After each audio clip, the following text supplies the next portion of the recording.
sound guys across America. My name is Gea Mase. I am from Charlotte, North Carolina. I've been doing this for about as long as I've been alive. Started out really young. My dad, he was in a gospel group, so I didn't have a choice but to be in audio or be in the band. So I've been in it all my life, doing this for over 20 years. So I've done a couple tours, Layla Hathaway, Raheem Devon, things like that. I've been to Tokyo, done some things over there. So every aspect of audio, anything audio, I've done. Making it sound good. Making it sound good to people, watching people, Bob, watching the musicians when they're comfortable. I believe if the musicians aren't comfortable, then they can't really perform at their highest potential. So if they don't have to ask for anything, then if they can hear everything they need to, then they can perform comfortably. And that gives me pleasure, when they say, good job, and they don't have to ask for anything, that's where I get my pleasure from. So, just being a musician myself, I like to make it sound like I would like to hear it.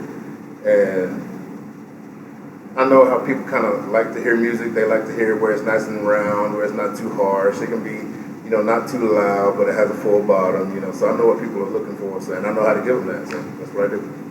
I don't really have a favorite, it's kind of like football with me. I don't have a team per se. I just like to watch the sport, I have a lot of musicians that I like to listen to, and it's just, they're not necessarily my favorite. It's just so many people are so talented.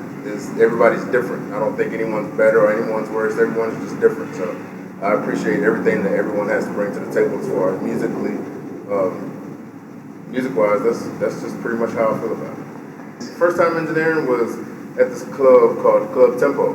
And I was good friends with the owner, and I told him I wanted to mix, and he kind of just said, okay, and put me in there. And he kind of, mentored me one-on-one and showed me that you don't have to be afraid to make changes, or you don't have to be afraid to do dramatic EQ, or there are no rules. It's just one rule to make it sound good. So if it takes an extreme cut or an extreme boost or whatever it is, whatever it takes to make it sound right, you do that. I used to be afraid to, turn knobs because I didn't want to change anything, but you got to do what you got to do to make it sound good. So if that's an awkward EQ or an awkward compression, there are no rules, just make it sound good.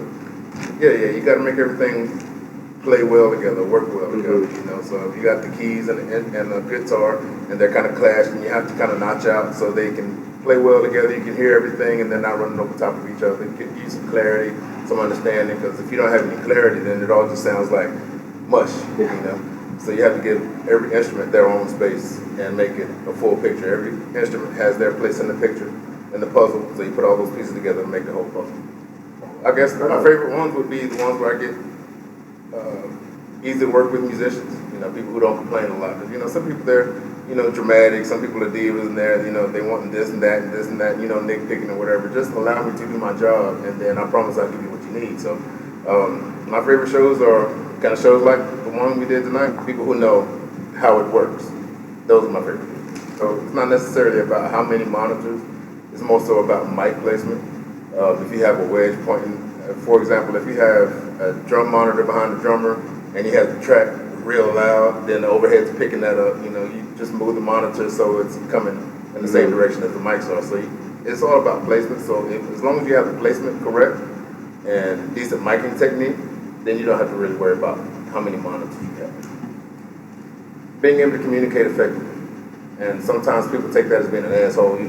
I'm direct. When you got 30 things going on in your mind, you got 7 people to appease, you don't really have time to maybe say, well, what I need to do, you have to, be direct. I'm going to do this, what you need, what do you need? Tell me what you need. Okay, we're going to move on to the next person because you're not ready yet, so let's go ahead and do this.